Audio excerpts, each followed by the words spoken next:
So you adopted, but you did more than that. You began to communicate to other people.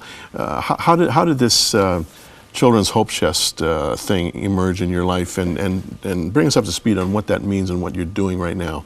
Sure. Well, Children's HopeChest, which I'm the president of now, I was just a volunteer at the time. And that's the organization I went over with on this trip. Right.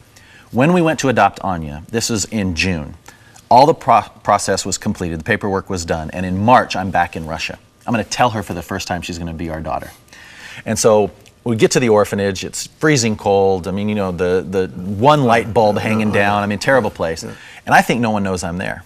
So I rush in the doors, past my translators, I'm going to find Anya, you know, pick her up in my arms and tell her she's going to come home with us and be our daughter. And when I walked in, there were 100 and something kids standing there waiting for me.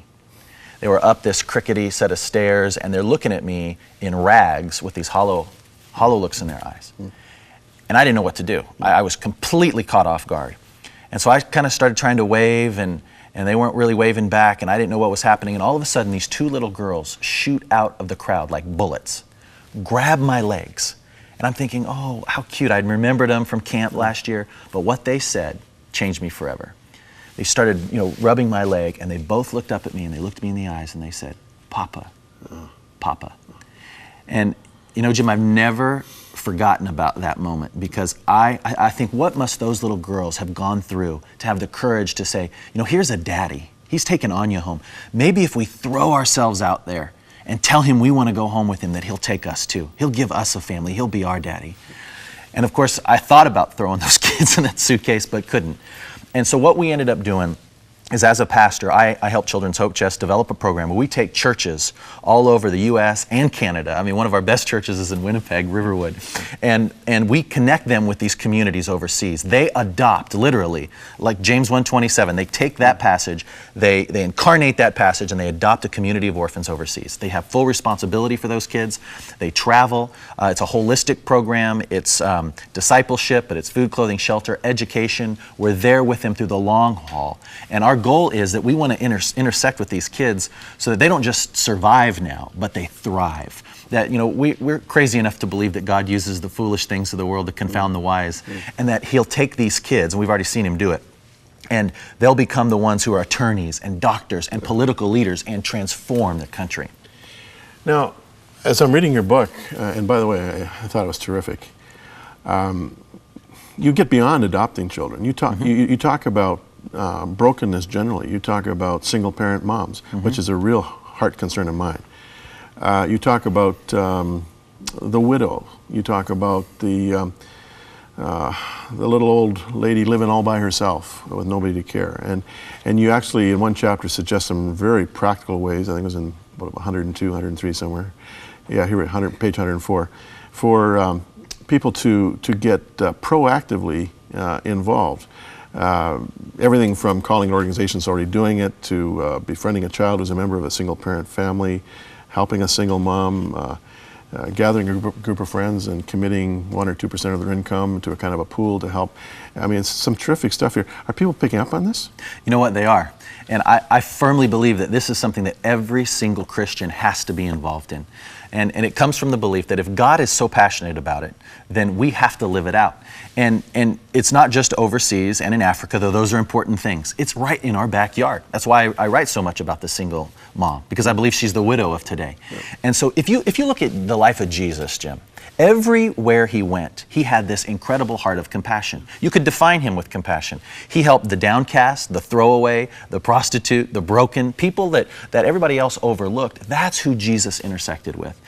And you know, the scripture that changed my viewpoint on this forever, and it's what's in the forefront of my mind every time I go, you know, in my neighborhood or around the world, is Matthew 25.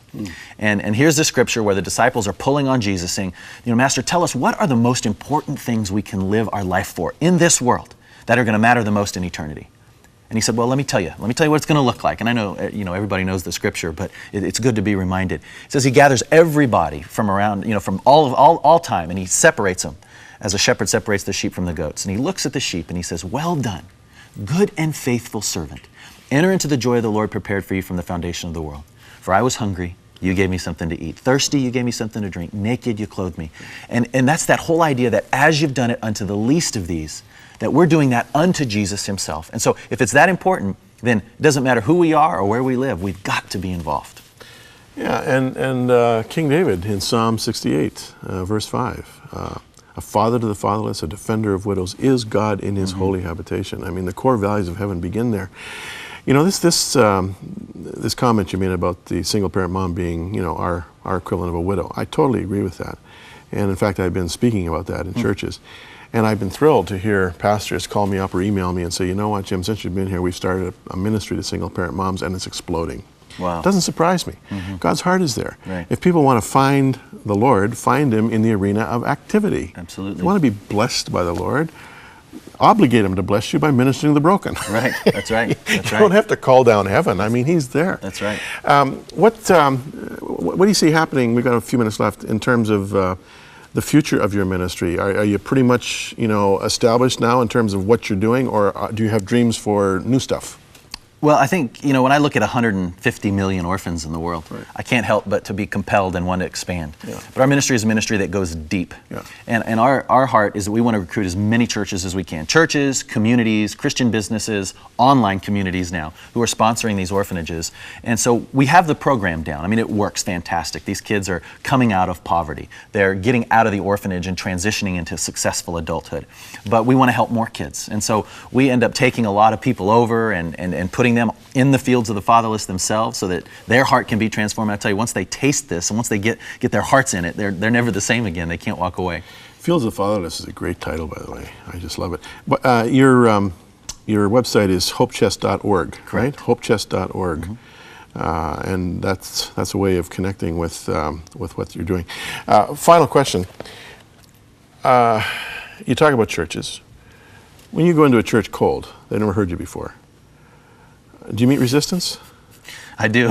You know what's funny is it seems like the younger generation, they're on the edge of their seat. Oh, yeah. They really get it. And then there's others who are like, oh, I'm not too sure about this. But yeah, I mean, certainly I meet resistance. I think it's because it's uncomfortable. This means we have to get out of our comfort zones and do something much different and invest our lives in a significant way. It's scary, right?